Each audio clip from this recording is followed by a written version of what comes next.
So starting the event day, which we have been waiting for quite a long time. Okay, honorable patrons of this school and the series, Professor V.K. Tiwari, the Director, IIT Kharagpur, and Sri Subir Chowdhury, Chairman and CEO, ESI Consulting Group, USA. Chief guest of the occasion, Professor Krishna B Misra.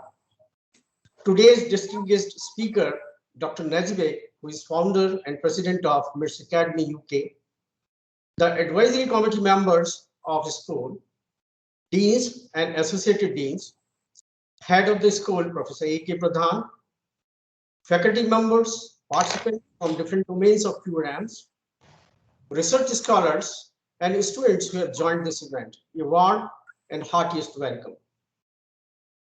The idea to organize this series was seeded in last September with an enthusiastic encouragement, motivation, and inputs received from none other than our Honorable Director, Professor V.K. Tiwari, and Subir Chowdhury ji, and Commander V.K. Jaitley, who is also our advisory board advisory committee member.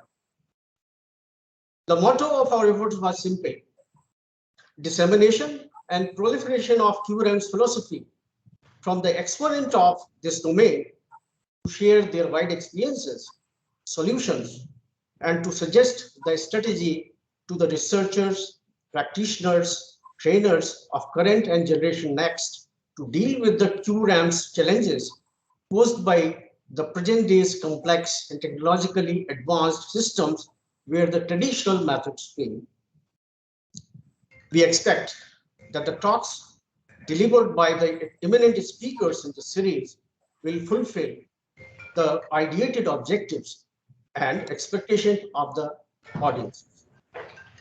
With these few words, we once again welcome you all and switch over to the next item of the today's event by inviting our head Professor A.K. Pradhan to say a few words on this occasion. Thank you. Thank you very much. Professor Pradhan. Thank you, Professor Chowdhury. Good evening. It is a great occasion to start with the series of webinars organized by the Subir Chowdhury School of Quality and Reliability Engineering. It is our privilege today to have our chief guest, our former professor, Professor Kb Mishra, if is available, who established the school. We have distinguished speaker today, Dr. Jezdimir Knezevic, founder and president of MIRC Academy, UK. Our director, Professor V.K. Tiwari, whose vision and inspiration in such a program is available to grace the occasion. I believe we have with us Mr. Subir Chowdhury, Chairman and CEO, ASI Consulting Group, USA, who wholeheartedly supports the growth of the school, including finance. He will also inspire us today. Presence of Commander V.K. Jaitley, Chairman, CQ Consultant, New Delhi, a member of our advisory committee, will enlighten the occasion. IIT Kharagpur, the first and largest IIT, has been the torchbearer of the IIT system. It has been at the forefront in engineering and technology education and research for the last 7 decades. Our school started in 1982 and has been running masters and PhD programs. Our master program on reliability engineering is highly acclaimed by industries and defense. We regularly conduct customized trainings for industries, railways, and other organizations. The school is unique with research emphasis in the area of quality and reliability to enable societal transformation. We welcome all our dignitaries, faculty, students, and participants from outside for this inaugural lecture. Thank you all.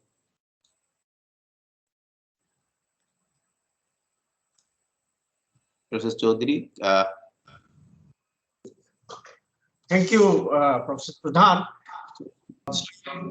First of all, I think it's a very good opportunity and a good initiative by all of my faculty colleagues, Professor Chaturvedi and our advisory committee member, Professor Jetli, Mr. Subir Chowdhury, who has been behind the scene. And I am very happy that Professor Pradhan, who has recently joined the group as the chairman of that center, I am sure that because I know that he has been working in reliability and quality. Namaskar, sir. Namaskar. So he has been working in quality and reliability for a long time, and therefore we thought that he will be a right person to lead this group. And I'm confident that with his serene way of working and the capability that he has, he can take the pack together and with the help of Professor Chaturvedi, all the other Professor Goel and all the people who are there in the center, I think he will be able to take it further. We are very fortunate that we are in front of the person, Professor Kb Mishra ji, who is the person who brought this center, and this is one of the unique in the whole country. And the authority that he has in reliability, I still remember one person had written to me about 10 years, 15 years back, that the book written by Professor Misra is a Bible in reliability engineering. And I do not know how many of you have read. He has a lot of contributions, and the authority that he has in reliability engineering at this center should have gone much, much higher than what it is at present. But yes, nevertheless, there I durustai, at least his legacy is being continued, and Professor and Mr. Subir Chowdhury saw that there is a merit in this, and he came forward. Now it is for the center persons who are there. The group should take this forward, and I'm happy to hear that many modular courses are designed by the current head and the past head and all the faculty members. And in this series, such a group has started this lecture. We are very grateful to Professor I think Najikev. We are very difficult. I mean, very difficult to pronounce his name, sir. Please don't mind. But we respect you, and we are very happy that you have agreed for our invitation and agreed to be with us here this afternoon, this evening here in India. We are very fortunate that this particular platform will be open to several students and researchers across the globe. I'm sure this is being shown through YouTube and all that, or maybe it will be put through YouTube, so that I think many of the researchers who are there in this field, the students particularly, and all the people across the world will be able to get benefit out of this. Such seminar, in fact, I would say that pandemic has given this opportunity that now no more bad feeling about online education and all that. And therefore, through this, I think people from across the globe are in a position to listen. And if it is there, it is being recorded. So I think people can also listen at their leisure as well. Such opportunity, reliability and reliability and quality and reliability is one of the most important aspect in every field of engineering science. Because until unless you have reliability of any product, the quality of any product, if the quality is there, its reliability is questioned. If reliability is there, its quality is questioned, apart from the volume and the enormity of that particular product. So what is important even in anything? See, our machines, I'm a farm machinery engineer. I can tell you the machines that we do, there are certain problems because of the small element which is addition to that. It breaks, and because of that the whole machine has a downtime, and the farmer loses his period of use of that particular machine. And therefore similar thing happens in all sorts of machines. And therefore the engineering any design must consider the safety, quality and reliability of the product. Then only we can think that yes, design is perfect. In fact, this has to be concurrently going in any design for that matter. What generally has been happening is that we design one aspect, the designer talks of only design, The quality person talks of the quality products and quality materials, and somebody will talk of the material of construction and things like that. But when it has to be actually implemented in the field, we find that there are various loopholes which come across, and therefore today's aspect requires, today's design requires that there should be a group which should work on all these aspects: the designer, the safety person, the reliability and quality expert, and also the users. So therefore, this sort of seminar from a very senior professor, a person who has been authority in the field, will go a long way in educating our young friends and the students as well. And we know that in this center, a lot of people from DRDO joined. I think we have about 29 students also now, and that means this particular center has been gaining the same respect because of the quality of product that we are bringing out of this center. Quality of product here, I mean the students, the quality of research that we are doing. I think more and more of such thing is required. See, the railway engineering, I think we need to contact the railway engineering and see what sort of things are happening. To see there has been an accident. Now we must find out as to what are the reasons behind all these things, and therefore we have a railway engineering center. Why can't we come together and see the manufacturing? We are talking of manufacturing, I mean advanced manufacturing industry 4.0. When we talk of that, we must also talk of the quality, reliability and safety. We have a safety engineering center as well.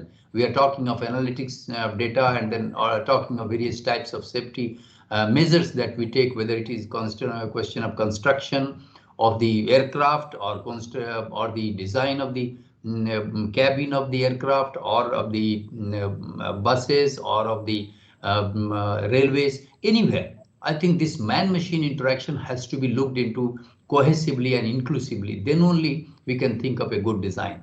The aspects of the start of such a lecture, I think, will go a long way. And I congratulate each one of the persons involved in this. I have not done anything. I've just thrown an idea, and Mr. Subir Chowdhury, who is behind this. And we must remain always grateful that the gentleman today, Professor Kb Mishra, is the person who brought this center. And therefore, I'm very happy that he's here in first of this kind series. At the same time, we have named also a seminar room in his. I hope he has accepted this gladly, because, sir, we would like to remember you through this, because the contributions that you have done cannot be forgotten, and this country cannot forget what you have done to this aspect of design, of reliability and quality. I think many of our friends who are here will definitely attribute to such contribution and take the legacy forward.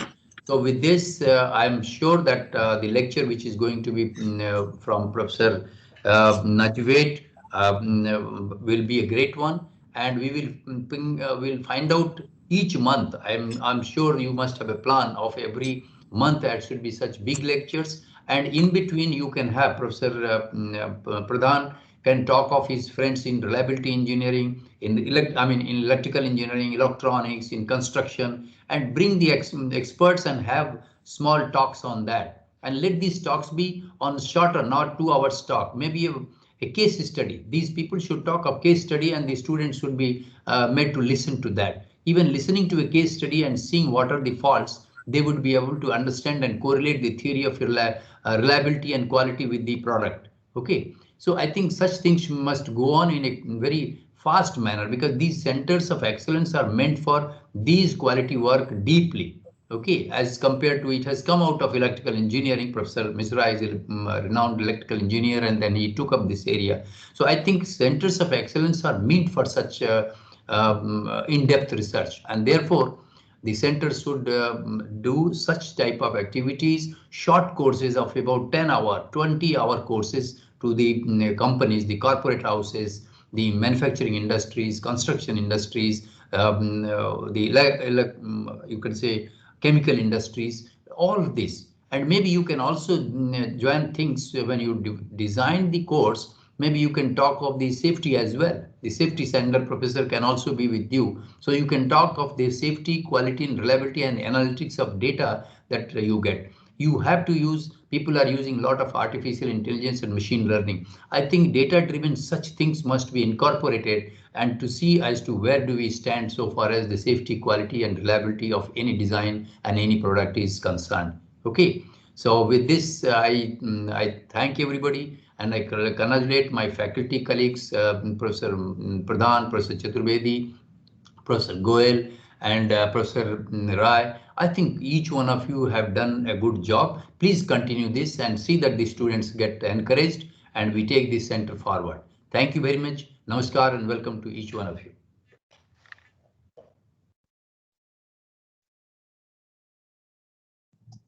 Thank you very much, sir, for your such encouraging words. We'll definitely do it, whatever we can do at best. I request our chief guest, Professor Kb Mishra, to say a few words, although he has communicated us that he is not feeling well, his throat is sore or so. Professor Kb Mishra, sir, can you say something? Yeah, I'd like to apologize that due to my indisposition and bad throat, I had to request Dr. Hiralal Gargama to read my address. Yeah. I'm sorry. Thank you, sir. So I'm reading the message given from the Professor Kb Mishra. Honorable Director Professor VK Tiwari, today's distinguished speaker Dr. Knezevic, guest of honor Sri Subir Chowdhury, Commander Jetli, Professor Sanjay Chaturvedi and Rajiv Rai, faculty, research scholars and students of SCSQR, I am indeed honored by this invitation. To follow Indian traditions, the organizers have rightly invoked Lord Ganesh to begin this distinguished speaker series on QRAMS. But as a student of reliability, one may as well invoke additionally the Trinity, that is Lord Brahma, Vishnu and Shiva, who govern the three phases of life in this universe, as was brought out in my first text on reliability, that is reliability analysis and prediction, a methodology oriented treatment, that is published in 1992. This was done to highlight that reliability concept was ingrained in India's culture. This text was followed by another book, New Trends in System Reliability Evaluation, published by Elsevier in 1993.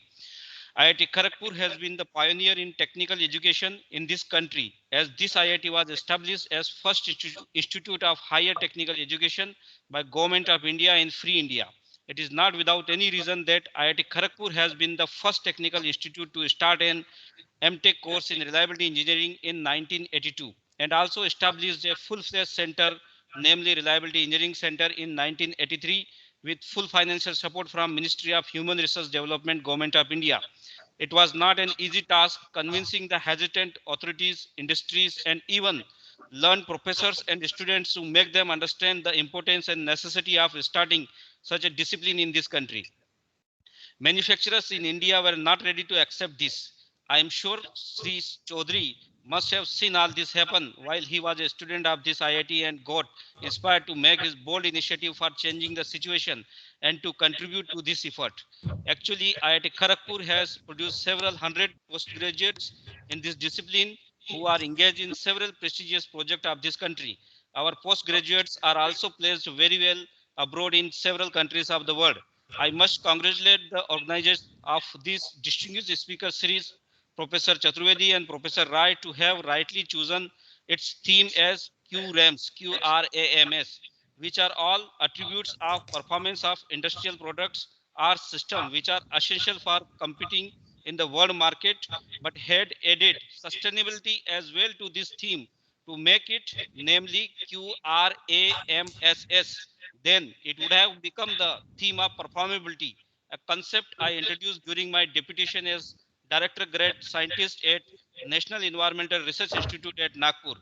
India in 1992 helped them with nuclear and environmental risk problems. I actually graduated from reliability to performability as a result of this tenure.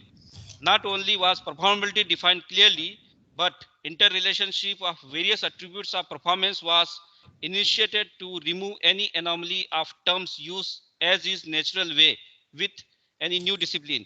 This deputation also resulted in my editing a book titled Clean Production, Environmental and Economic Perspective, published by Springer, Germany in 1996. We are all aware that all industrial products create certain amount of environmental pollution through waste or effluents in the form of solid gases or liquid and release them into Earth's environment. All stages of an industrial production like mining, processing, manufacturing, transportation, use and disposal phases are not free from adding to the pollution. However, controlling or preventing this pollution is the responsibility of the manufacturer, the cost of which is not internalized in the cost of product as economists would like to see. Unfortunately, the world has unfairly treated Earth as a sink of infinite capacity, leading to ever-increasing pollution of land, air, and water bodies.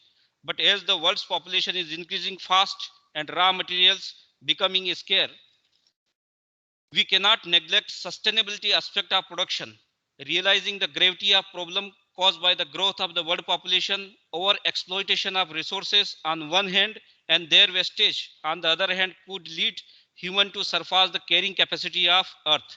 More than 1,600 scientists, including 102 Nobel laureates, collectively signed a warning to humanity in 1992, which read as follows: no more than 1 or few decades remain before the chance to avert threats we confront will be lost and prospects for humanity immeasurably diminished. A new ethics is required, a new attitude toward discharging responsibility for caring for ourselves and for Earth. This ethics must motivate a great movement, convincing reluctant leaders, reluctant governments, and reluctant people themselves to effect the needed changes. Although the performance criteria of QRAMS are certainly essential, but this alone cannot help us in our effort to preserve the world's environment for prosperity. Even to produce good grains, the safe disposal of farm waste is needed. Our national capital, Delhi, is choking due to burning of parali by the neighboring states. River Yamuna is getting extremely polluted with industrial effluents released directly into the river without any treatment. In fact, all natural diseases can be traced to have their origin in man-made disasters. We need to educate our young generation to treat this planet with care it deserves to be treated, so that the future generation can survive and prosper. Let us not be selfish on that count. I suggest to IIT Kharagpur, specifically to Honorable Director VK Tiwari and Mr. Subir Chowdhury and Commander Jetli may like to see the ambit of present Subir Chowdhury School of Quality and Reliability enlarged to a School of Performability Engineering, which will be not only the first such school in India, but in the whole world. Obviously, by doing so, IIT Kharagpur would again become a leader among the technical institutes. I'm also happy to note that many of the speakers to the series of distinguished speakers either have been contributed to the Handbook of Performability Engineering edited by me in 2008 and published by Springer London, which was widely acknowledged by the scientific community, or have been contributors to the International Journal of Performability Engineering, founded by me in 2005 and was published by ramsconsultant.org from India for 11 years and is now being published by US-based publisher from 2016 onwards. I am at present serving as an editor of a book series on performability engineering published jointly by John Wiley & Sons and Scrivener, Publishing of USA. 10 books have already been published under this series, which include a few by faculty of SCSQR and a few are on annual.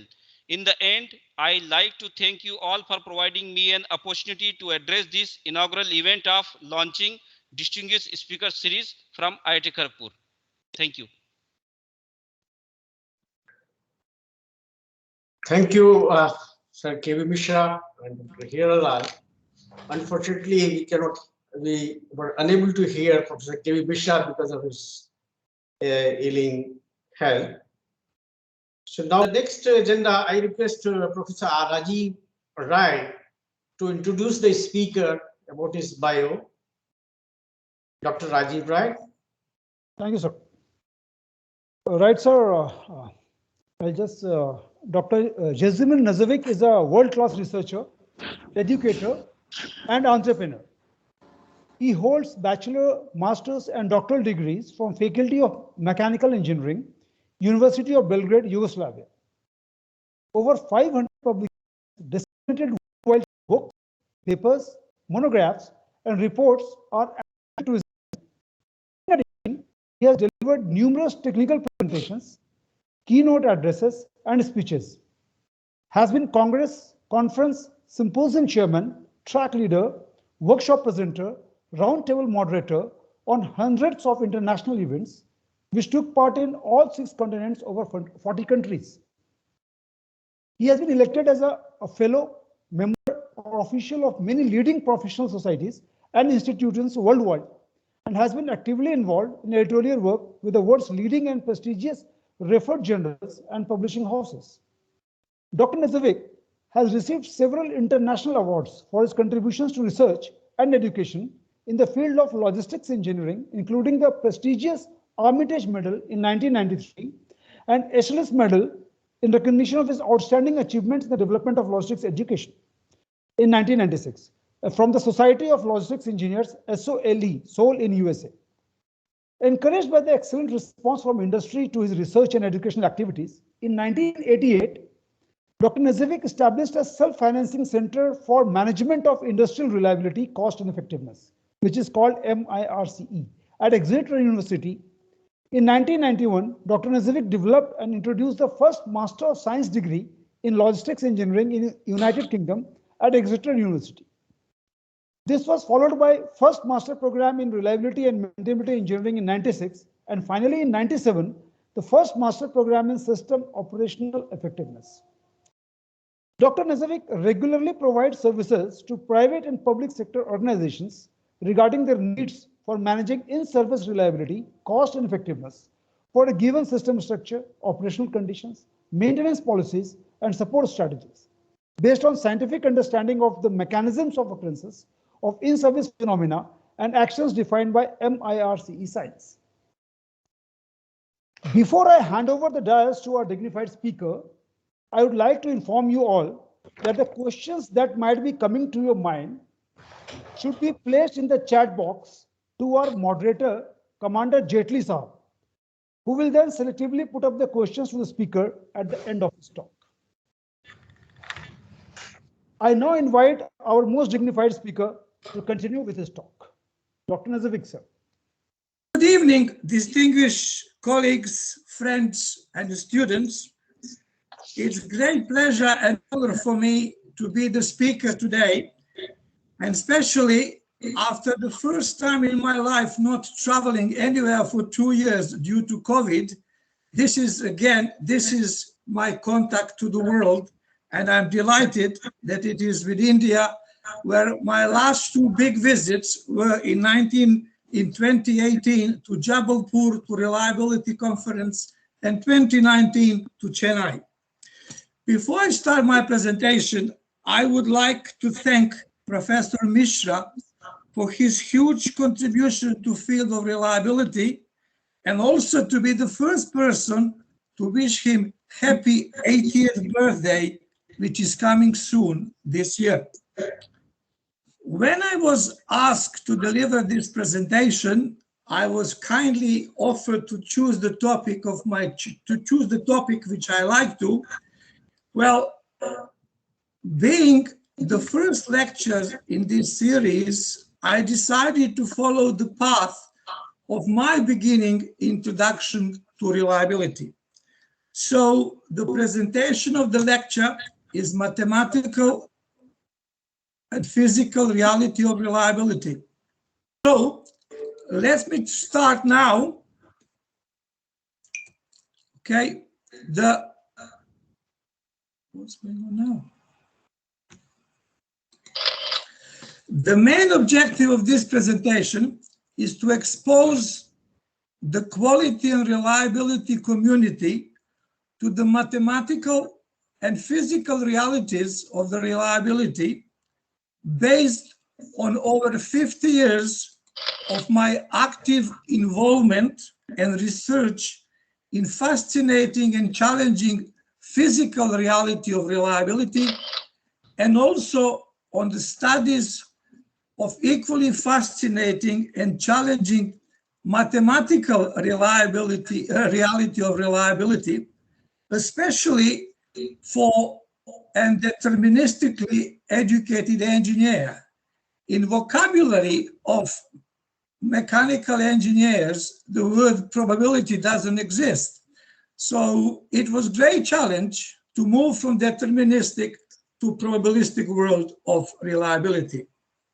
My childhood was dominated by love for cars, especially for those competing in the Monte Carlo rally. I found totally irresistible the challenge of driving as fast as possible for hours and even days on many different roads, road surfaces, continuously facing numerous challenges from traffic conditions to system failures, repairs, spare parts predictions, available tool and equipment, and all of that to deliver with the strict regulations. I got involved with maintenance of my father's car from the age of 11. In my mind, that brought me closer to rallying, where there is only one certainty, which is to finish first, you have to cross the finish line. So in that respect, at age 18, I have dilemma in life. Do I go to become a car mechanic, or do I study engineering and become mechanical engineer? Well, I thought if I study mechanical engineering, I can learn more and become better equipped to enable the cars to cross the finish line, metaphorically speaking, because the finish line exists in every business, every company, every airlines, every nuclear power stations have annual programs. We have to deliver so many megawatts of energy daily, weekly, annually. We have to transport so many passengers daily, weekly, and annually. So I decided to study engineering. Well, having gone there, for the first 3 years, I found it was very boring because I never seen the car. I never seen the gearbox. I never smelled the oil. So at the year 3, as mechanical engineering student, I actually assembled a car from spare parts, which I got from the scrap yards. So I only have the new body shell, empty body shell. And for 6 weeks, I went to scrap yards, took the parts and installed in the car. And then this is the car. This is 1974, the car which I made by hand in the courtyard of my neighbors. The following year, I started rallying because rallying was my world in the car, which I actually make. And I started experiencing physical reality of reliability and the impact on crossing the finish line. So this is the picture of that car in 1975. This is my engine. This is the engine block, cylinder head, crankshaft, nothing new, alternator, and the water pump. What is the new now? What I'm going to share, my first experience on my first rally. You can see from this crankshaft here, there are belts which run the alternator, and there is another belt which runs the water pump, and this is the water radiator. So in April, on the 5th of April, 1974, I was on my first rally, and within 2 hours, 3 hours of driving, what happened? I have a speed trial, and the pulley wheel on the water pump caused the fan belt to fall off, and the pump stopped working. Well, soon the cooling liquid overheated, and in accordance to the laws of thermodynamics, expanded to the level where the rubber hose that connects engine block could no longer contain the pressure, and it exploded, allowing cooling liquid to escape from the engine, which inevitably reached the operational temperature where the close running fits between pistons and cylinder walls become interference and the engine ceased to operate. So at the end of 3 hours, my dream, aspiration of crossing the finish line became a dream. This is the notebook, which every rally car has it. And you can see here, I started 12:06 on time and followed the time orders. And the last entry was 17:11 when I started my trial and when my engine ceased. So I was far, far away from the finish line, which I was scheduled to go at 23:59, which was about a long time. So this piece of paper is the most inspirational souvenir that I have obtained in my life. It taught me that purpose of existence of any systems is to function through time. This is the time, and I stopped functioning here. So I was unreliable, and the fact that I still have a car, I didn't have a function. So in my very short rally career, I entered 5 rallies and I crossed the finish line only twice. However, from rallying experience, I learned that when engine fails, gearbox does not work. Tires get punctured by road debris. Other road users could damage your car, cars, animals, and other foreign objects. January rally in Sweden and in Kenya are very, very different events. Second-hand parts usually do not last as the new ones. Incorrectly tightened wheel nuts does not keep the wheel on. The wheel will get off. When a tree or any other object is used to stop a car rather than brakes, lots of other components get immediately informed. Omitting to install a single washer could have huge consequences on system reliability. Engine does not work without petrol. I know it sounds trivial, but very soon I will come to reliability block diagram, and let me ask you, how many reliability block diagrams has a block which says this is fuel? We have a fuel pump, we have a fuel tank, but very few reliability analysts look at the fuel as a component of the system, and many others. The strong headwind reduces declared maximum speed.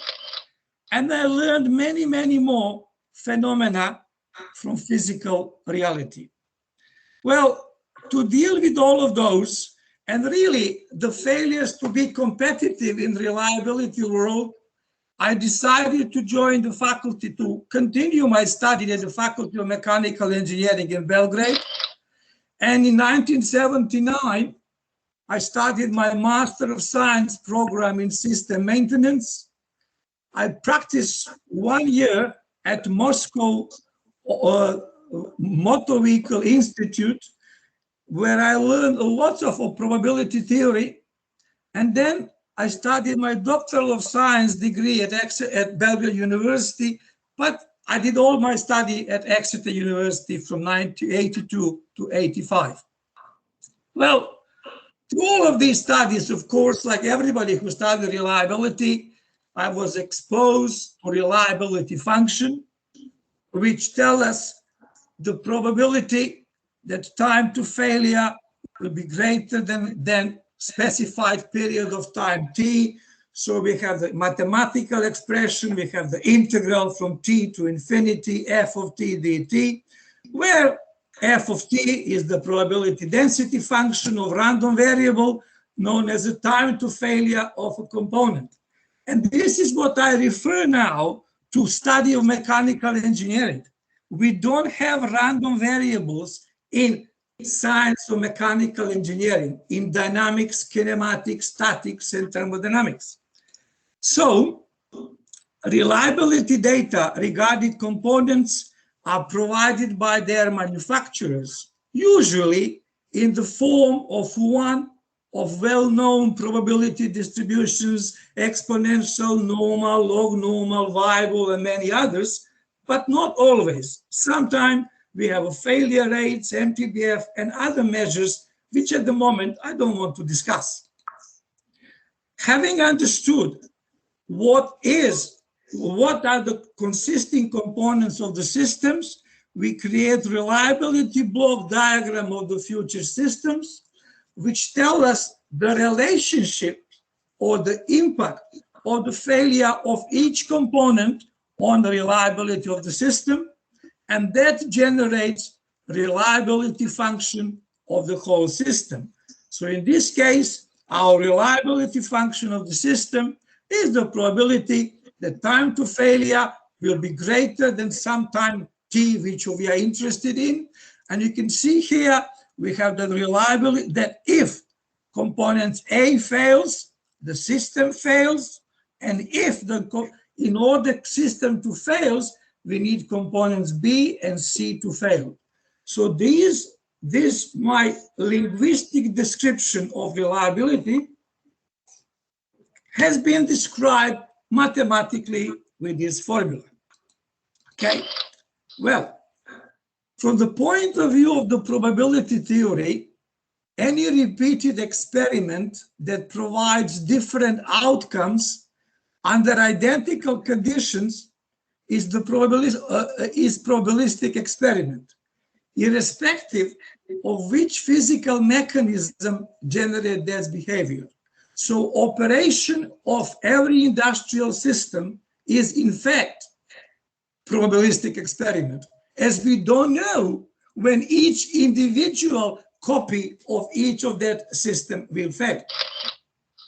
Hence, the probability theory is mathematical concept that is totally unconcerned with the physical reality or the physical conditions in which human created and managed system operate. So at the same time, to make predictions, we do need mathematics. There is no body of human knowledge which enable us what will happen if we don't use mathematics. So we use the mathematical predictions to see the probabilities of functioning or not functioning. Yes.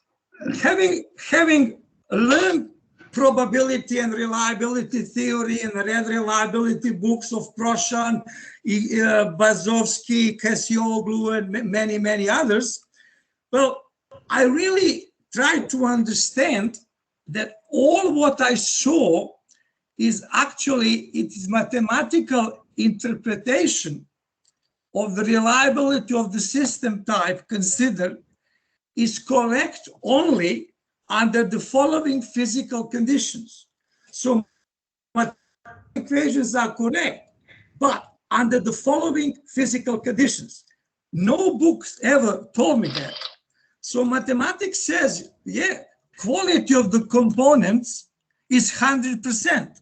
There is no production, transportation, storage, installation, or any similar errors of damage.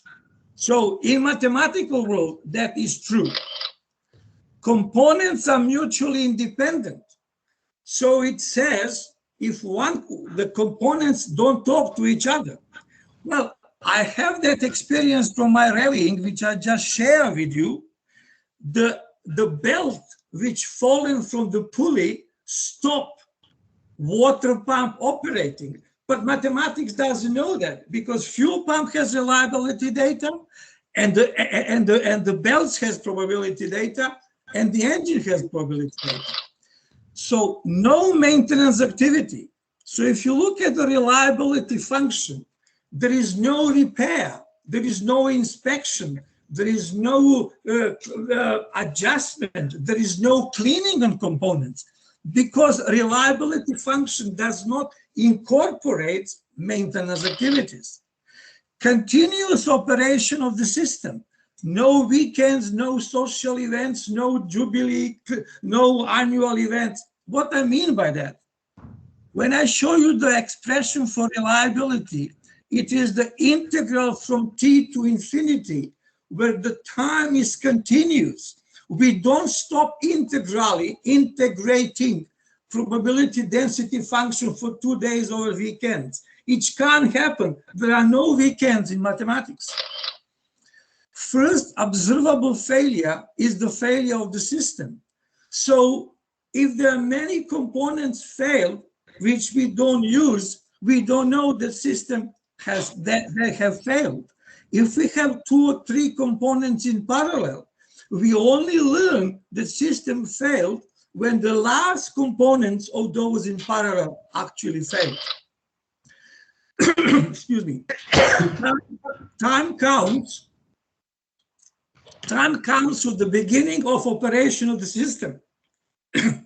So our integral starts from 0 to t or from t to infinity, but that t is related to the beginning of operation of the system. Fixed operational scenario. So the system works on the same stresses, on the same loads as the designers predicted, the same temperature, the same pressure. You remember I said, well, the rally in January in Sweden is very, very different than Safari rally in Kenya. So where is that? How do we communicate that to world of mathematics? In-service behavior is independent of the location.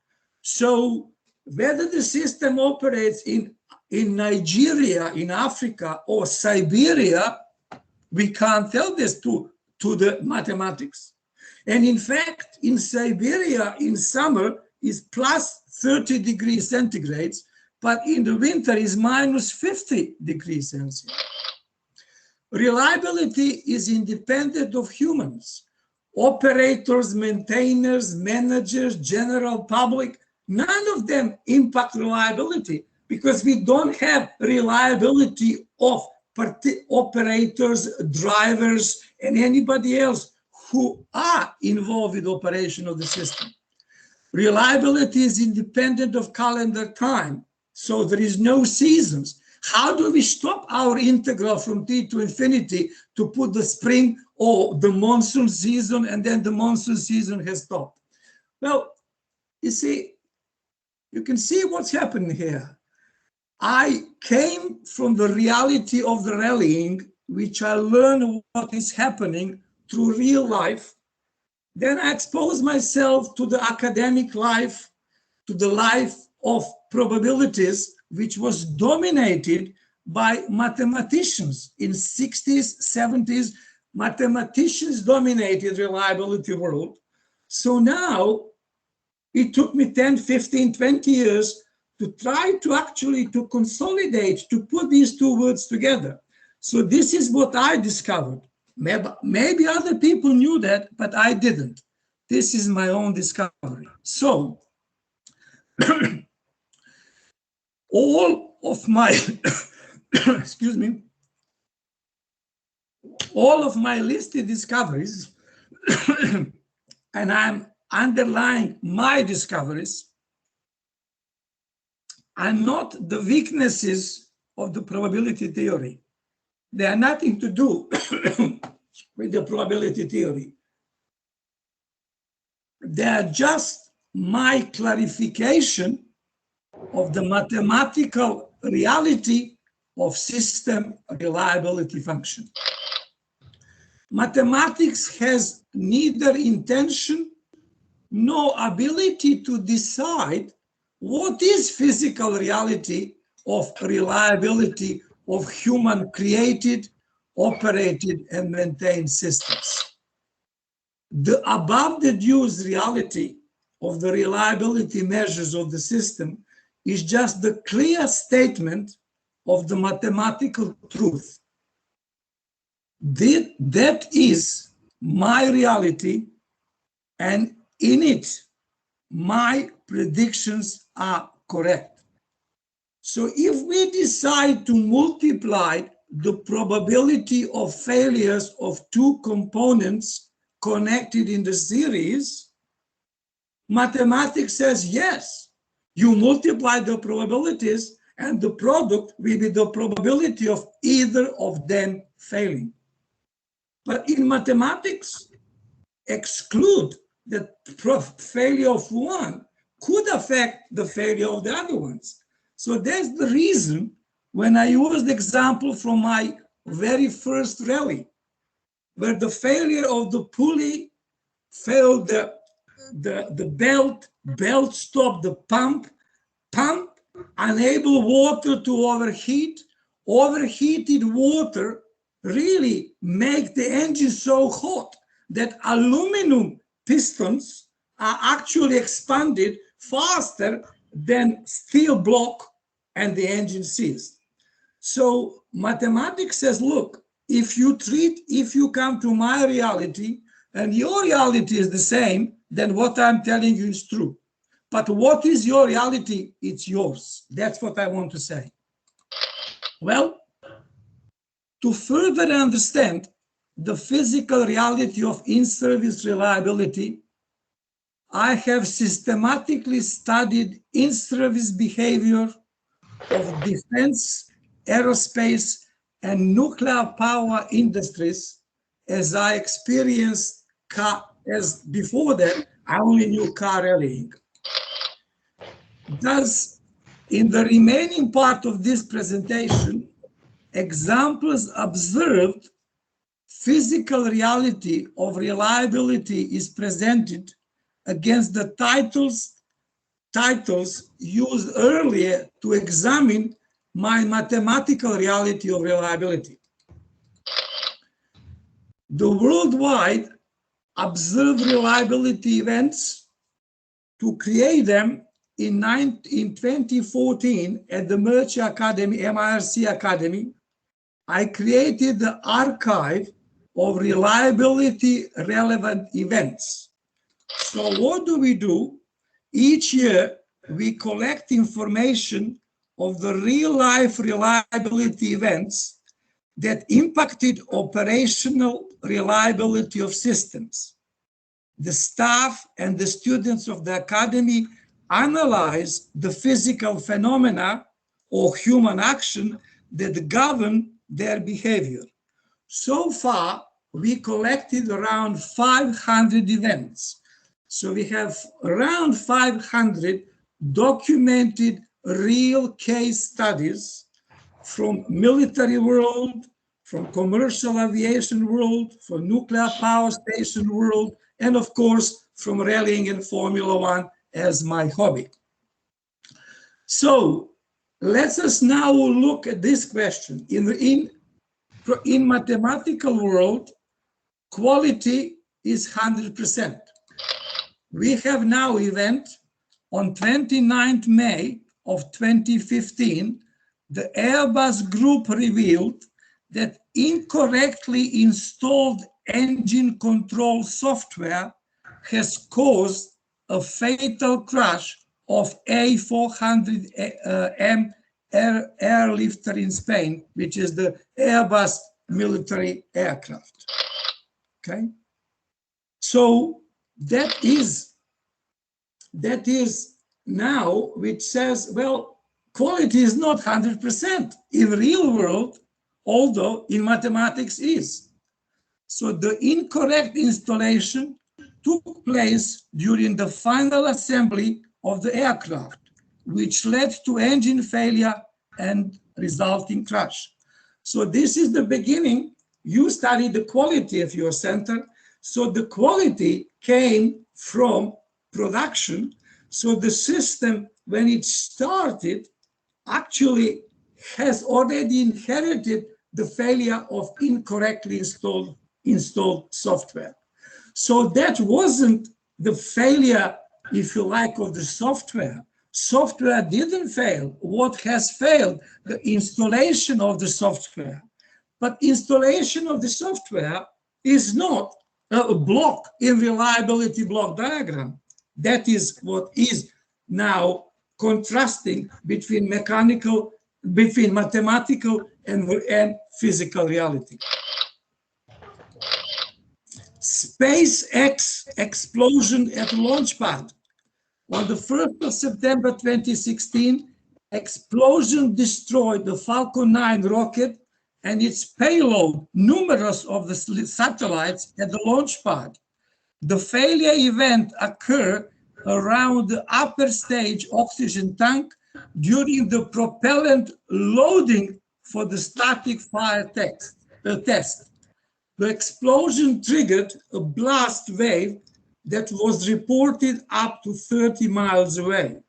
Again, the rocket didn't fail.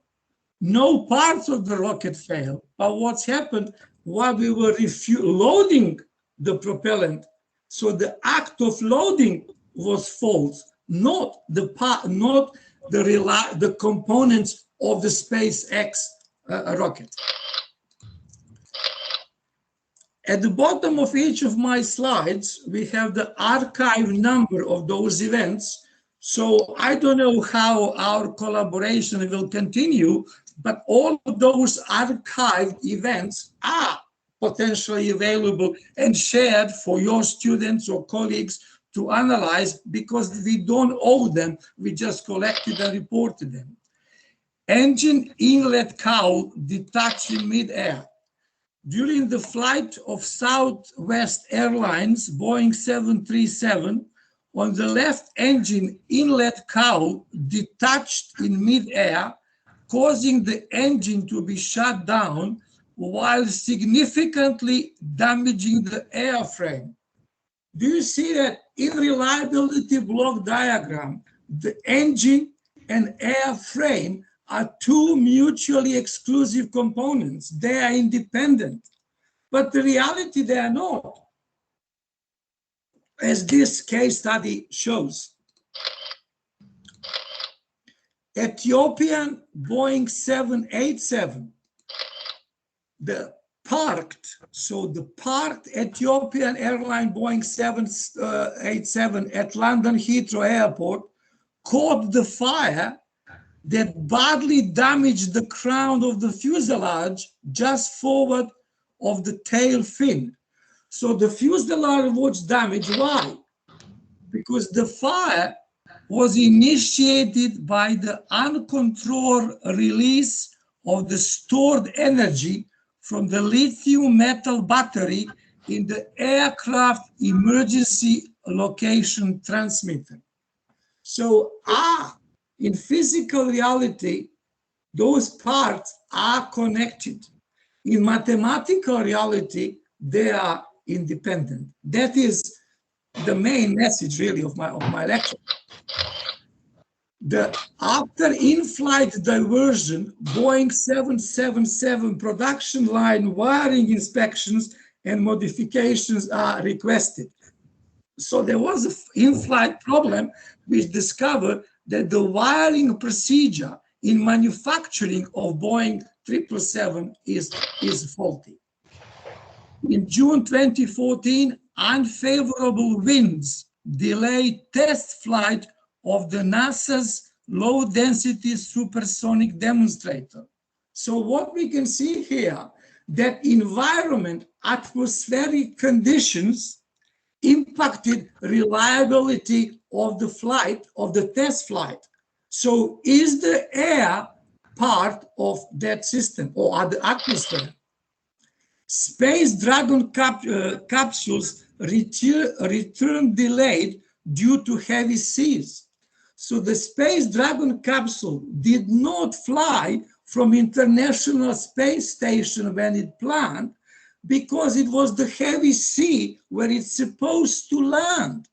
So even the reliability of the Dragon capsule is driven by physical reality of the sea of the Pacific Ocean where this capsule is going to land. So nothing is really independent. Orbital Sciences Antares rocket blew up 10 seconds after the liftoff. Okay. False alarm caused evacuation of astronauts in International Space Station. It's very interesting and challenging, my dear colleagues, so all of you who are listening to this, how do we put false alarm in our reliability equation? How the physical reality of the false alarm, which physically manifested to astronauts moving out of the ISS, their living quarters, how do we communicate that information into our mathematically defined reliability function? 1,900 flights were canceled in one day as the storm hits northeast of United States. So, dear colleagues, friends, is the air part of aircraft reliability? None of these 1,900 aircraft has failed, but none of them delivered flight. So none of them delivered the function which they're supposed to do because of the problem with the air, not with aircraft. So let's go further. NASA delays space station walk because of the astronaut suit issues. So they have a problem with the suit of astronauts and they didn't launch the mission.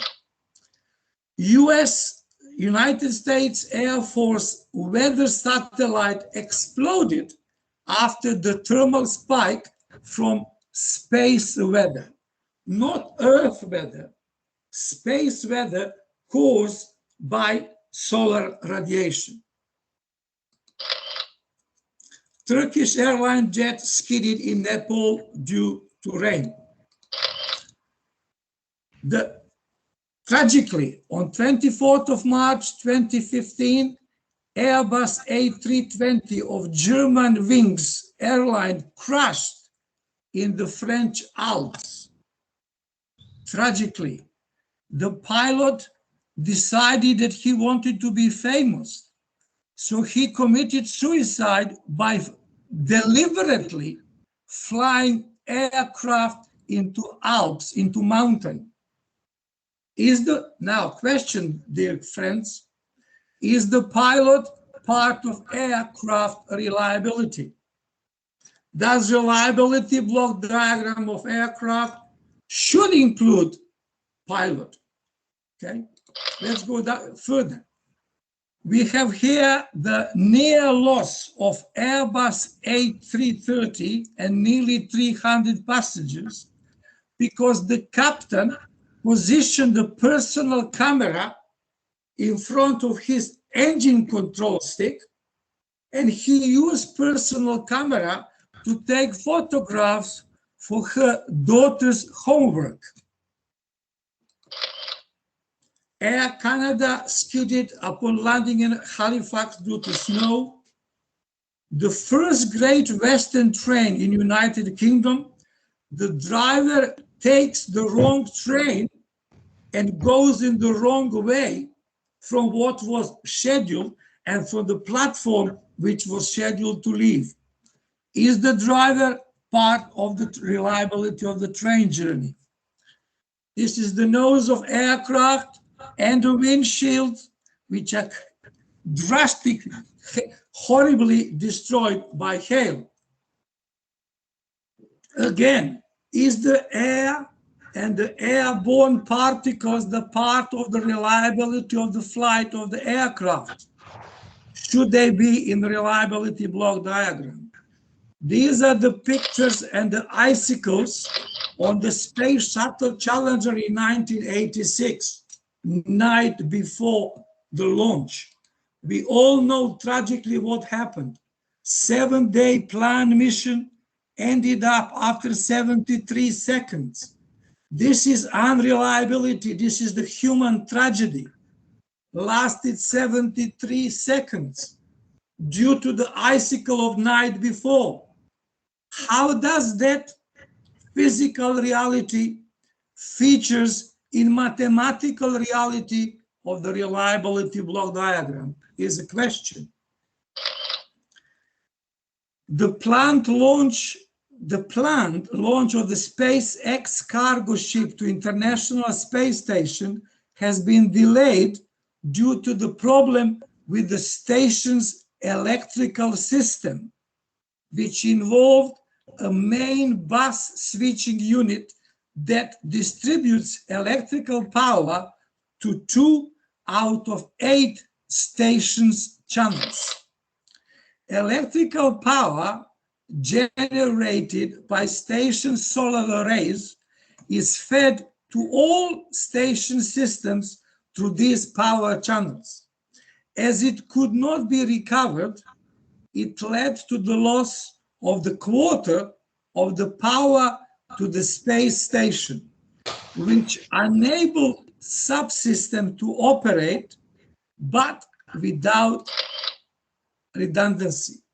So, among the system lacking backup power, the station's robot arm and the mobile base, which is needed to capture the Dragon cargo ship when it's berthed to the docking port, could not be provided. So you see the chain of reactions. So the component, yes, the space cargo ship is on the planet, is on the Earth, sitting on the launch pad, but it cannot be launched because we have a problem with this power distribution on the International Space Station 400 kilometers above the Earth. See, so how do we communicate this physical reality to mathematical reality?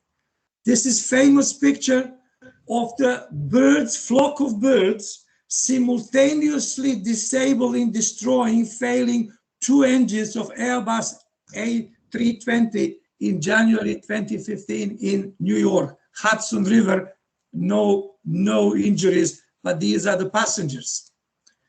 This is the catering van bringing sandwiches and drinks to this door, but they didn't secure the hydraulic system.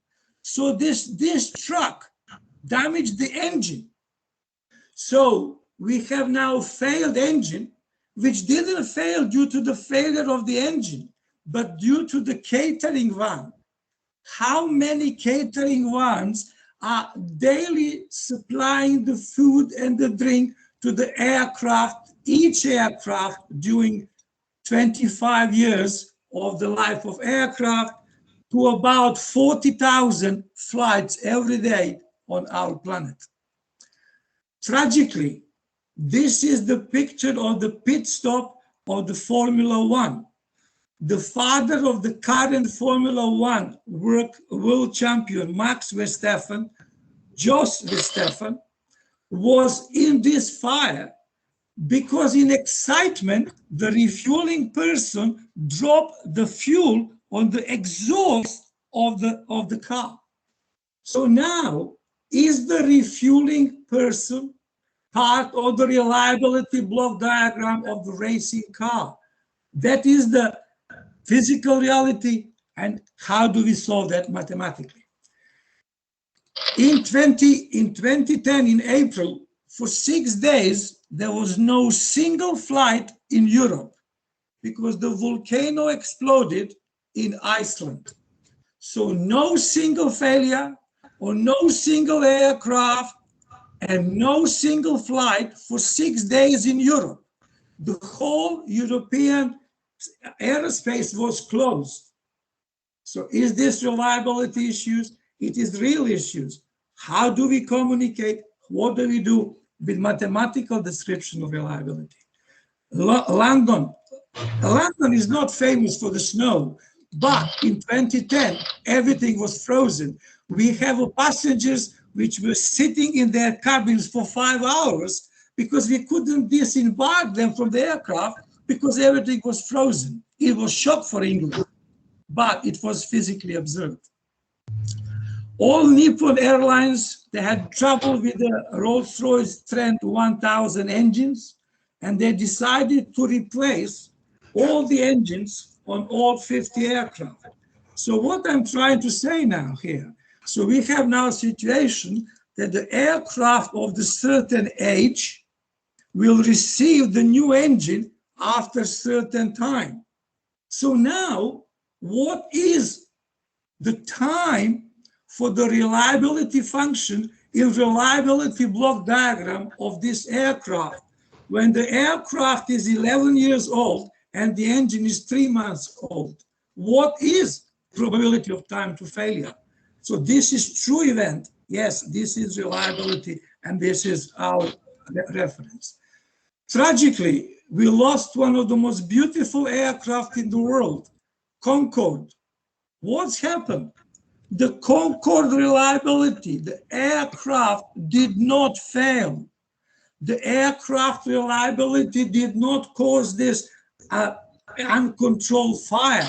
What we have, the shocking evidence which shown that the Air France Concorde had not been properly maintained, maintenance.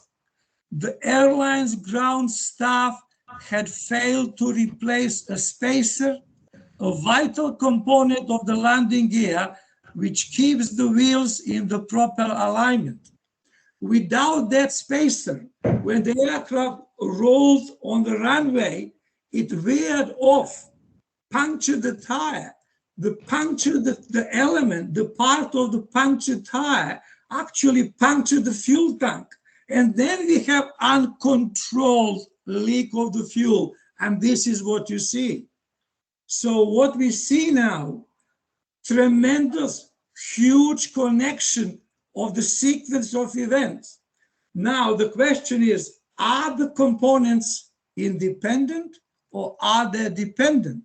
If they are dependent, how do we communicate that mathematically? If they are independent, how do we communicate that? So these are the real events. I have a few more now. I can see the time is coming. So we have a 2002 China Airlines Boeing 747 structural failure at the top of the climb to cruise altitude resulted in the crash in the Taiwan Strait.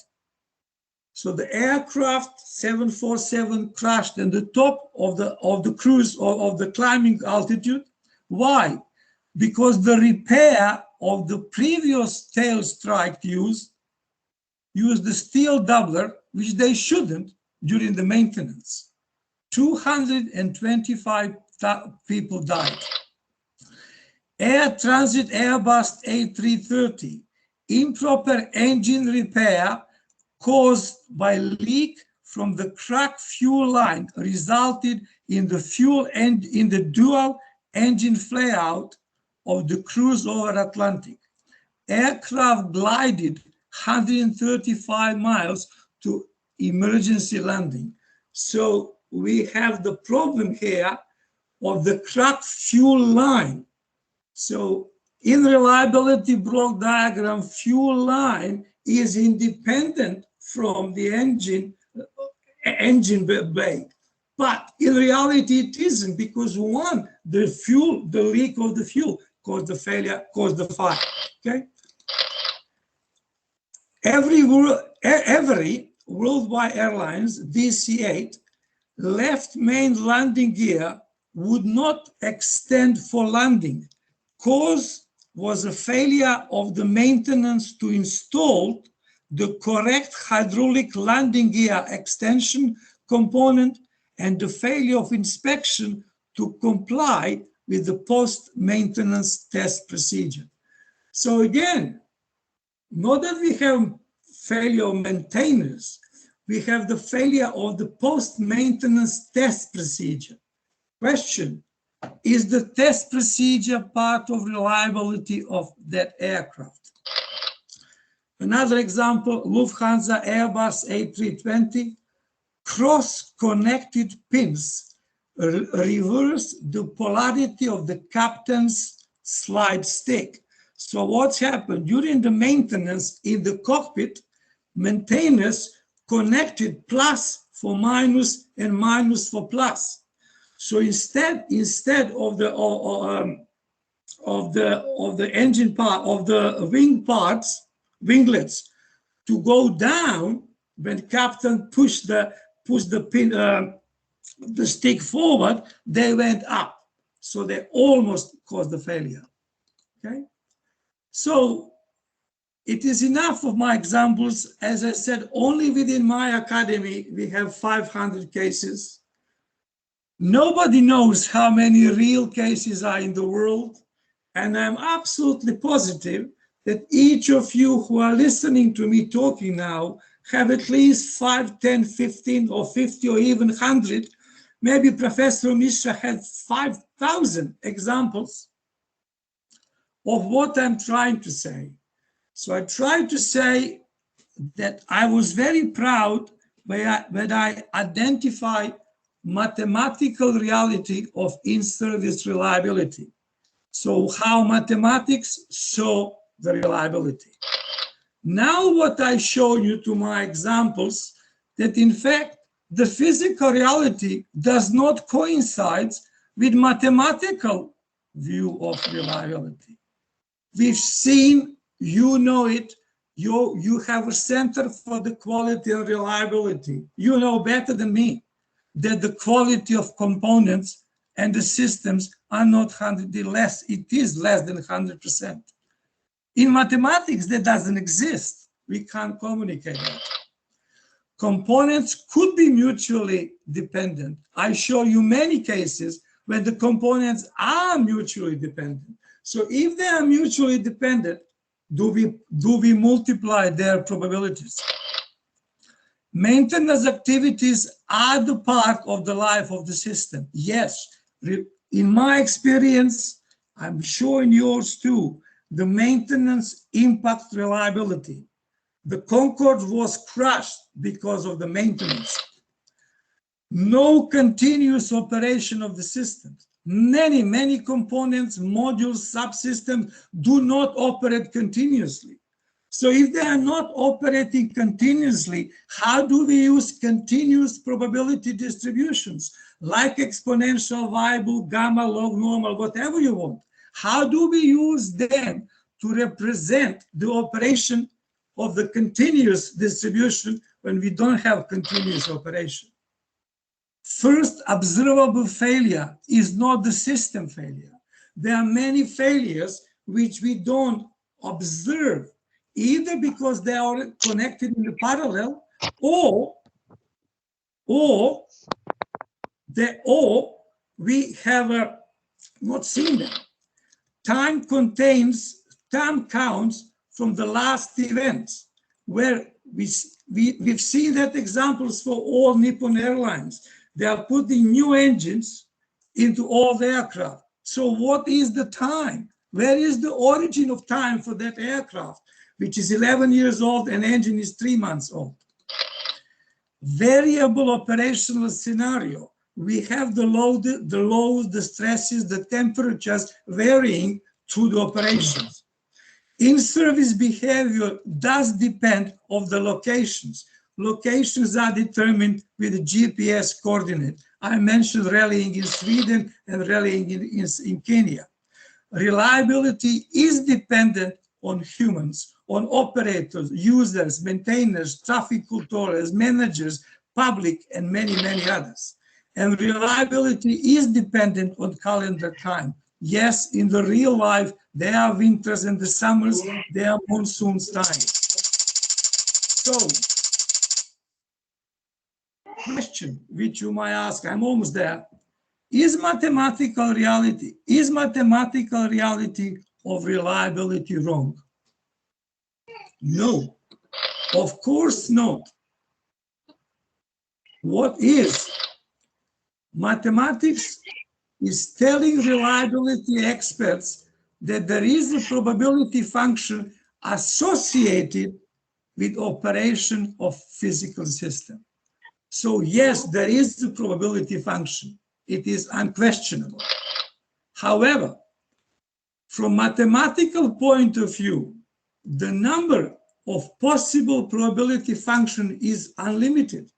Mathematics doesn't know which function is, and every probability function which sums up to 1, and every probability function which covers the probability of occurrence of all elementary events is correct probability function.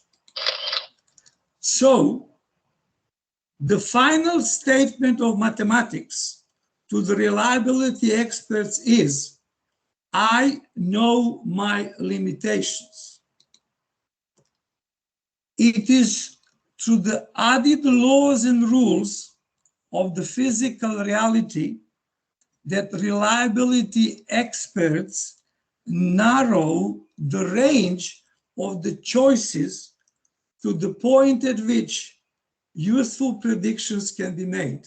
When I said a range of choices, I'm saying that reliability experts, what they experience, what they know, in accordance to the laws of science, they narrow down available, justifiable probability functions, because the closer we match mathematical probability function to the real physical event, the more precise and accurate are our predictions of reliability. Thus, the main objective of this presentation was to share my laws and rules. I don't say I made them, I mean my laws and rules obtained through observation and analysis of in-service behavior of systems that generated measurable reliability performance. And that is, I've been doing for the last 50 years of my professional life. So, unquestionably, that reliability statistics is correct. But reliability statistics is the end of the reliability predictions. What we need as reliability experts, we need to be able to create predictions which are as close as possible as reliability statistics. All other reputable engineering disciplines, they precisely do that. When aircraft engineers sit down to design the aircraft to carry 300 passengers and 200 tons of load on 9,000 nautical miles, that's what they do. They make predictions, they make the design, and on the testing, they prove the predictions are, they prove to testing that predictions are correct. We reliability people, we have to do something similar, because we can't have such discrepancies between reliability statistics and reliability predictions. So in final few words, I sincerely hope that this presentation is beneficial to the current reliability community to see the clear distinctions between mathematical and physical realities of reliability function, with the objective to focus on enhancing the existing mathematical methods for predicting system reliability in order to increase the probability of crossing the finish line. So our goal is to enable systems, industrial systems, to cross the finish line, which means to deliver business objectives. So how do we learn more in order to enable mathematics to understand, to facilitate us better to make better predictions? We don't change mathematics. Mathematics doesn't change reality. We need to synchronize them.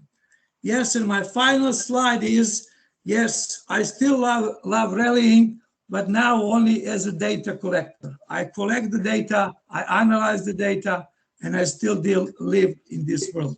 Thank you very much indeed for opportunity, and I'm happy to answer any question now, or if you have, you can find easily my email address, my LinkedIn connections. So I wish all the very best to the center.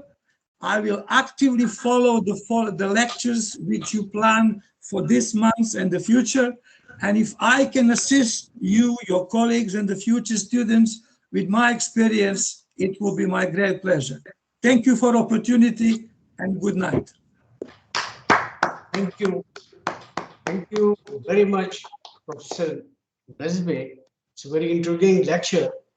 So before we switching over to the question and answer art, I just got an email. I request our guest of honor and patron, Subir J, to say a few words before I give this mic to our Commander Jetli, who will be leading this question and answer art.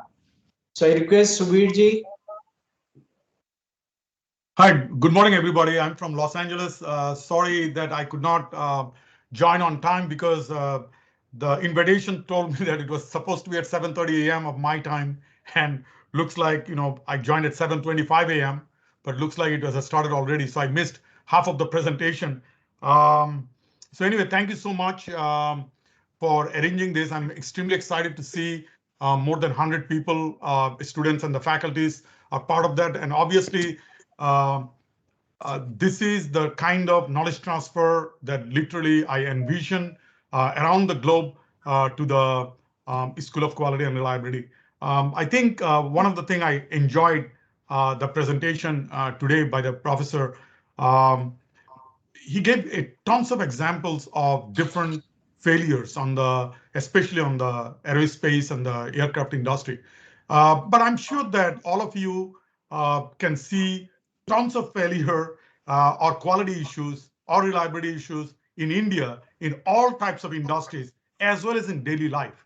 So the purpose of this, obviously, Dr. Misra, when he started this reliability center a long time ago, had the vision, the importance of reliability in India. And obviously, around 4 or 5 years ago, when it was also, we added the word quality into the school. I strongly feel that, if India wants to be the global leader in manufacturing and other areas, the foundation has to be quality and reliability. Even when I'm listening to the professor's discussion, most of the examples he gave is basically the European organizations like Airbus or Boeing or NASA in American companies. Look at it, even today, there is hundreds and thousands of failures are happening in the US corporations where I have a privilege to do consulting on. So we have a long way to go, but I strongly feel in India, specifically, the IIT can play a huge role to build the quality and reliability as the foundation of any of the departments or any of the engineering field. Without that, there will be a problem. That will be a challenge. Other perspective is that one thing I enjoyed the like at the talk today, he was talking about the mathematical versus the physical reality. So we have to literally, because we as even the academic institutions like IITs, we are excellent in the mathematical perspective. There's no doubt about it, right? But the question is that in physical reality, what is the application? And I feel the School of Quality and Reliability can play a huge role how we can bring, and tackle the physical reality of the reliability as well as the quality. And what it starts with is literally the mindset. I strongly feel the quality is the combination of the people power and the process power. So in the process side, we talk about different types of tool sets, right? Which I think, as a knowledge perspective, I think we Indians are very good at it. But the people set, the people power side, I think the mindset is not there. So if the mindset is not there, so all the different challenges or the problems the professor just explained in his presentation, that if you look at it, a lot of them basically even the operator didn't have that quality mindset. So the first thing what we need to make sure that if each of us feel that does the quality starts with me, if we have that type of mindset, it is my responsibility, not anybody else's responsibility. Once we take the responsibility of quality our own, then we can advance quality and reliability. So that should be my message. And I thank you so much for the director, QRAG's vision to make the quality and reliability as one of the foundation of his 7 initiatives, not only for IIT, also for the India as a nation. That part I really admire. And also thank you for all of you for attending it. And hopefully this type of session every 2 weeks will bring lots of knowledge, and I'll help any way I can to the school to introduce more speakers from the globally, especially in the field of quality and reliability. Thank you so much. Thank you very much, Subirji. Now I request Commander Jaitley for question and answer session, if any questions from the audience side. Yeah. So thank you very much. First of all, Dr. Knezevic, for a beautiful presentation. I'm not an expert in the field of reliability and quality. Despite that, I understood quite a lot. And Professor Chaturvedi, I must congratulate you for starting this series of lectures. And I'd like to ask one question to Dr. Knezevic. No, there are 2 types of reliability, 2 levels I will use the word in fact.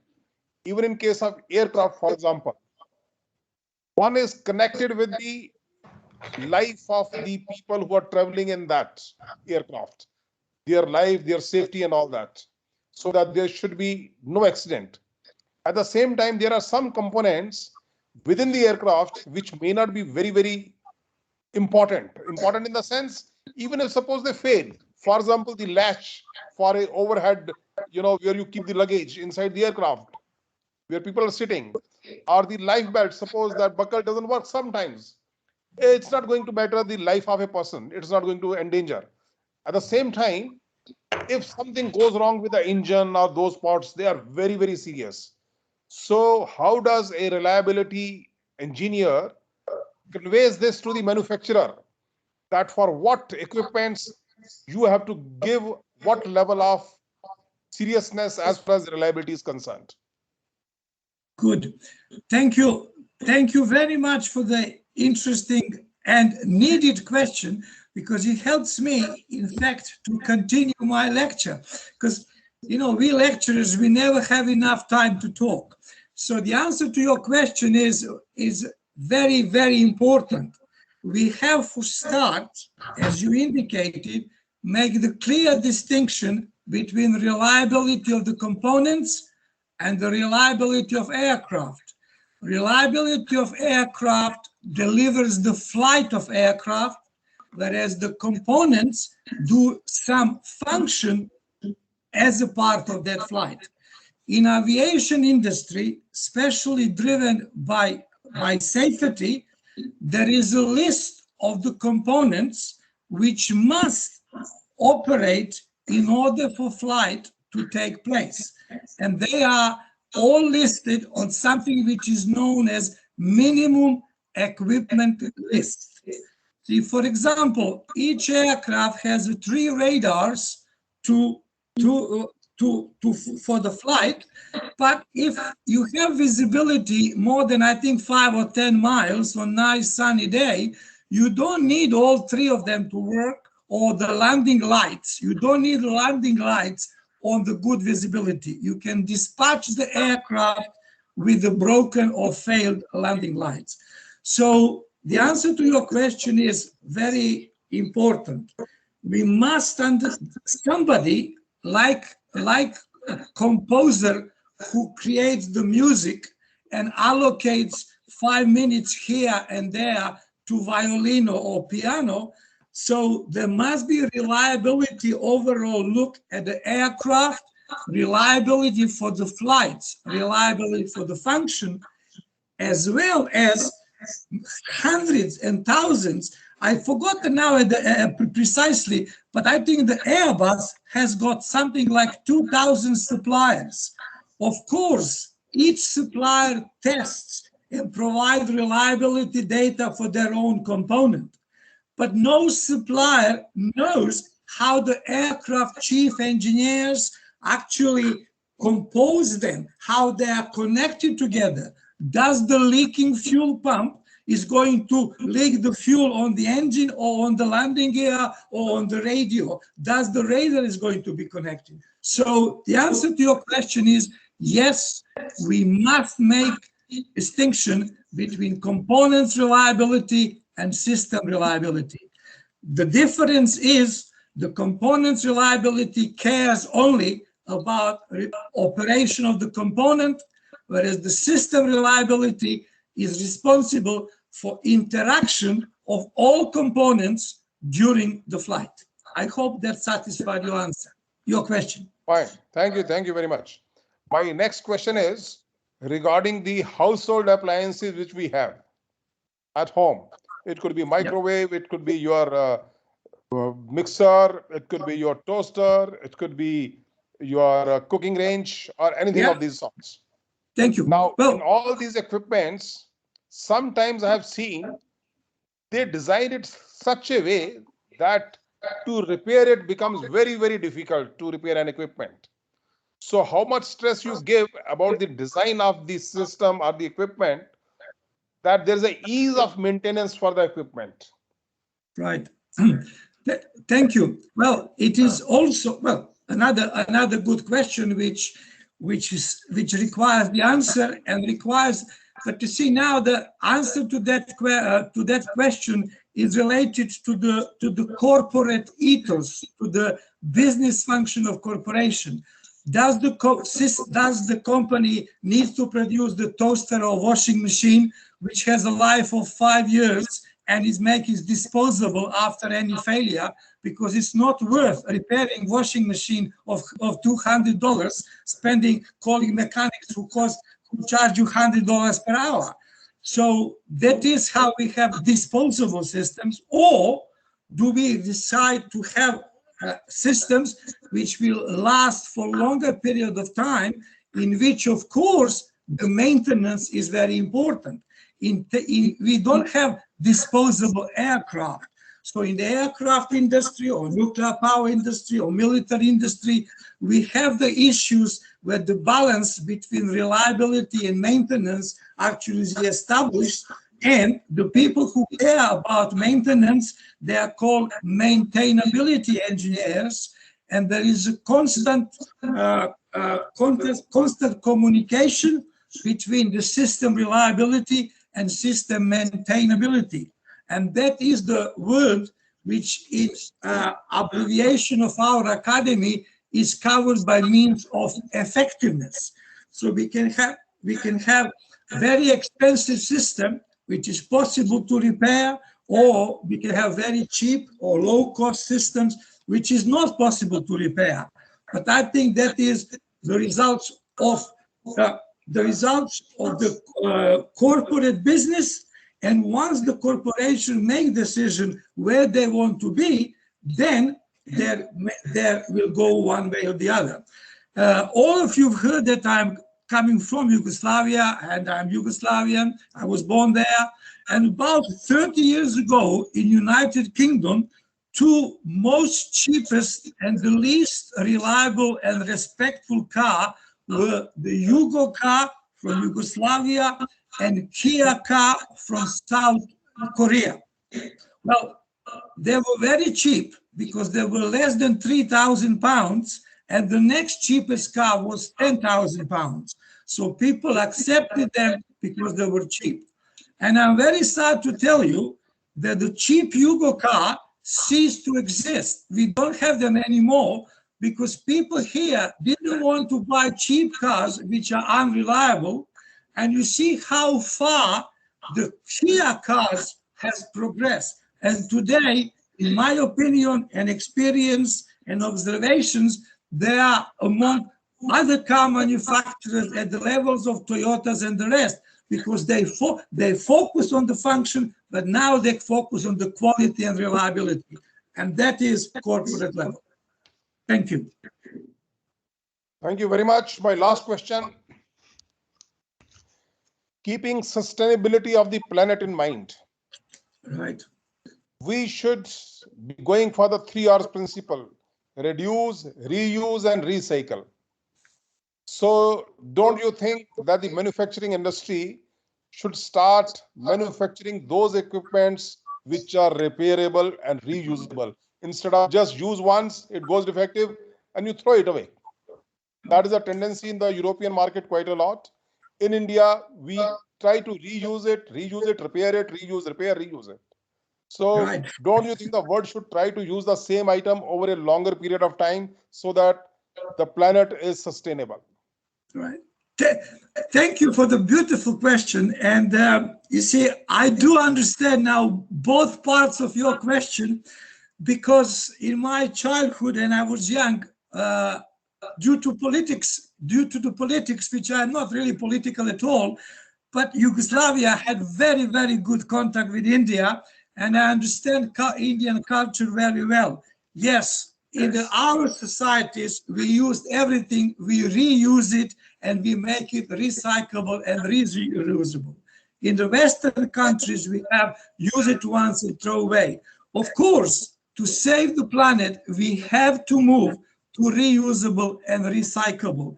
But the product to be reusable and recyclable, it has to be designed that way. So on the top of the quality and reliability, as you already mentioned, we do have to incorporate maintainability, which is the ease of maintenance, but also the ease of recycling the components which we actually took for the systems.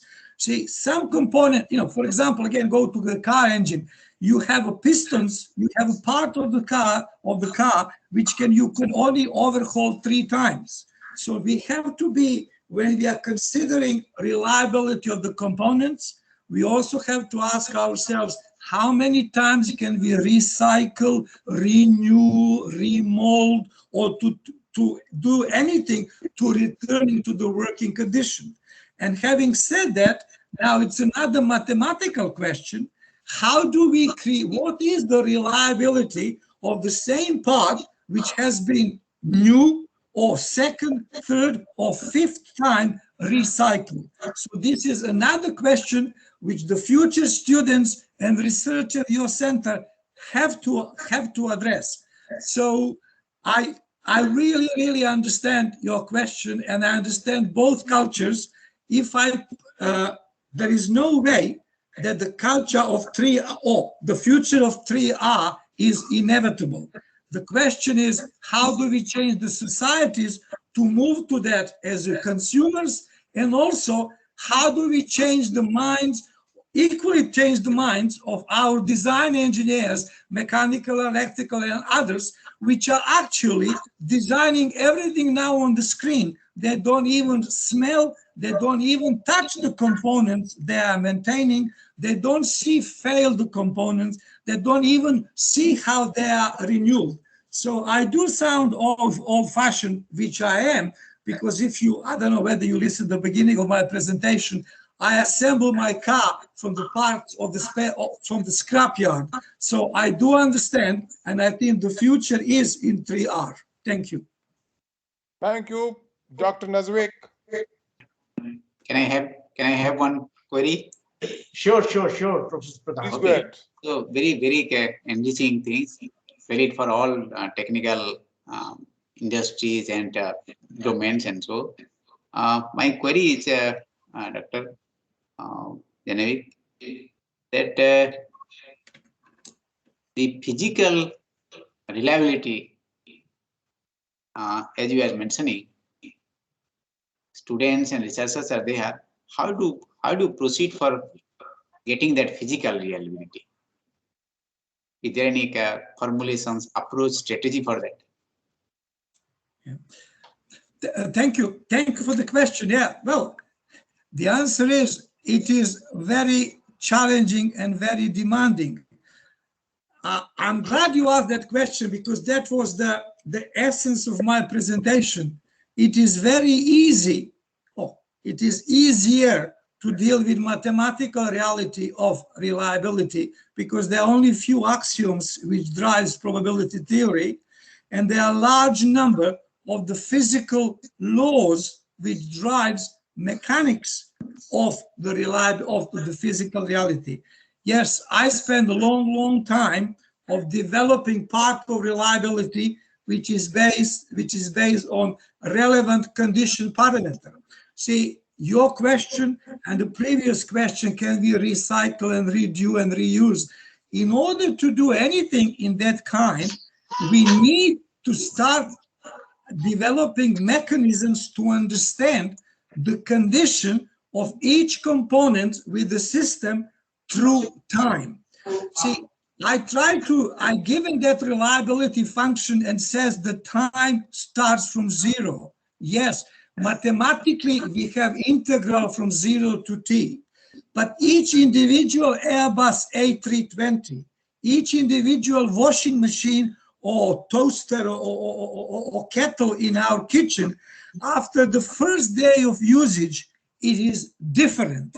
So we reliability people, we need to understand how to deal, how to move from the reliability of the system type to the reliability of each individual system. And that requires better understanding of the physical reality of reliability. Professor Michael Peck developed very good theory and applications on the physics of failures of electronics equipment, because they are looking at the physical mechanisms, and the physical mechanisms should drive mathematics rather than other way around. So I can see endless future and the demands of the reliability students and the staff and the research investment in understanding and dealing with physical reality of reliability than actually improving current mathematics, which is already well done. So mathematics is ready, given that we know how to use it. Okay, that is my answer. Dr. Pradhan, I wanted to kind of mention one point on your question, because that is with respect of the physical reliability perspective is the reason that I got involved with the School of Quality, because we can bring some of the physical reliability type of examples that what we normally do with our clients, right? So that is one of the reasons. I don't know if you remember, around 3-4 months ago, the school also arranged a session just only with the faculty, with Shin Taguchi and Alan Wu, where they presented some of the robust optimization type of case studies. So we may be able to present different industries case studies to kind of give the knowledge of the physical world's examples. Okay, thank you. Very enriching. Yeah. One question which I've just received. What are the ways to model physical elements in reliability function to make it more reliable? Right. Thank you. Well, the answer is, first of all, we need to understand physical reality and then try to describe it in mathematical terms. There are examples in the physics where physical reality observed by Newton and motion of the planets was sufficient enough to be covered with calculus, but then when the quantum mechanics came, the mathematics did not fit physical reality. So now, in my view, and that was kept me exciting for 50 years, and I hope another, whoever knows how long, we need now to see whether existing theory, so there is no question that physical reality is of the probabilistic nature. The question is, do several axioms of the current probability theory are sufficient for us to make good predictions of physical reality? In my view, they are not. So the focus, once we understood the physical reality, must be to modify, to add something to mathematical tools or mathematical ability to deal with that. Some work has already been done, and for me, the most promising so far that I know is actually application of the Monte Carlo simulation to the reliability models of the system. Through Monte Carlo simulation, we are maintaining the probabilistic nature of physical reality, but we are able to add the most rules and the laws which we experience. So great step forward in my experience. In the last 10 years, I've been extensively using Monte Carlo simulation to come closer to mathematical definition of reliability to what physically I experienced. Thank you. Thank you very much. Thank you. Professor Arden Rai for the vote of thanks of this inaugural event. Professor Arden Rai. Thank you, sir. I would like to extend my heartfelt thanks to Professor V.K. Tiwari, sir, Director IIT Kharagpur, and the guest of honor, Sri Subir Chowdhury Ji, Chairman and CEO ASI Consulting Group, LLC USA, for providing their valuable time and blessings to all of us. I would also like to thank Professor Mishra, sir, an internationally acclaimed academician and lively guru and founder of erstwhile RIC, for enlightening us with his pearls of wisdom, and Dr. Jezdimir Knezevic, founder and president MRC Academy, UK, for delivering inaugural talk as a distinguished speaker. I also extend my thanks to Commander V.K. Jetli, Chairman C-Cube Consultants, New Delhi, and Member Advisory Committee, SCSQR, for being a QA moderator, and HOS Pradhan, sir, for his kind presence. Last but not the least, I would like to extend my heartfelt gratitude to all participants and Team SCSQR for dedicating their focused efforts in making this event a grand success. Thank you so much. Thank you. Thank you very much. Thank you, audience, Director Sir, Subir Chowdhury Ji, Commander Jetli Ji, and all the attendees. Thank you, everybody. Thank you. Okay. Thank you. Namaskar to all of you. Thank you. It was nice presentation, and I could learn many things because I also work in reliability of the parts of machinery, of agricultural machinery, and I also used to teach a certain portion of the tractor design reliability, and therefore it was a great learning from me, and I like the examples that he has given. In fact, similar examples I put forward in my tractor design and all that. So it was a very nice lecture, and I got a lot of inputs from this. And I hope, as Subir Chowdhury has also faced, that we will have these series of lectures. And I think, see, today more than 100. And as it grows over a period of time, people will realize such a thing which is happening in IIT Kharagpur. So while we are Industry 4.0, the safety system, and the artificial intelligence and cyber physical systems lectures are going on. Also, Academy of Classical and Folk Arts.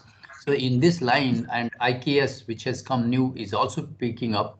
I think this Quality Reliability Center should also pick up and make it #1 in the world. I think I still remember what Chowdhury ji said. Let us try to make it #1 in the world. This is #1 in the country anyway, because Professor Misra started it long back in '82, and we are still going ahead with the quality added to that. And since we have a safety center already, I think this combination should make us #1 in the world. And with this, I thank Professor Chaturvedi. He took a lot of pains to design this particular lecture towards the end of his tenure. and also to Professor Pradhan, who took over. I'm sure that the combination of Professor Pradhan, Professor Chaturvedi, Professor Goel, and other Professor Rai and other people who are there in the system, with the advice of Commander Jetli, who is very enthusiastic, and our Subirji, things will go a long way. I wish the center and the efforts very much. Thank you very much, and namaskar to all of you. Good night. Thank you. Thank you. Thank you. Thank you, Professor Knezevic. Pleasure. Pleasure. Thank you. Thank you, sir. Thank you. Very enlightening. Thank you, Tiwari ji. Thank you, Subirda. Thank you, Chaturvedi ji. Thank you, Pradhan ji. Thank you, everybody. Thank you.